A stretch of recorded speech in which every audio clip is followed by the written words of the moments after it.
na nga guys. Nabili natin yung sapatos.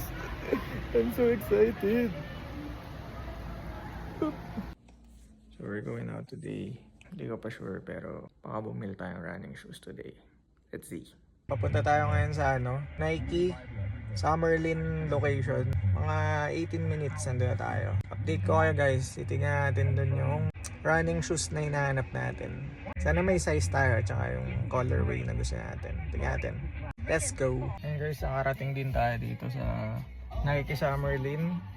Time check, 8 o'clock. May isang oras pa naman tayo. Let's go!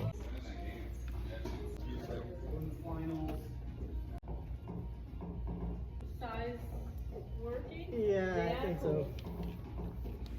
At ayun na nga, sinukat ko na yung Nike Vomero Plus. Grabe, sobrang lambot niya sa paa. Ibang-iba yung feels kaysa sa mga running shoes na nagamit ko na before. Ito na yata yung pinaka-comfortable na shoes na nasuot ko sa tanang buhay ko. And so far, ito na rin yung pinakamahal na sapatos na bibilin ko para sa sarili ko. Kasi medyo kuripo talaga ako pagdating sa shoes. Pero habang tinatry ko to, iniisip ko na lang na deserve ko to. Deserve ng tuhod ko to. Yung pure black sana talaga yung hinahanap ko kaso sold out siya sa lahat ng location. Pero sobrang solid din naman itong college green na colorway. Lalo na sa personal. So it's official. Running era na ulit ang tito mo.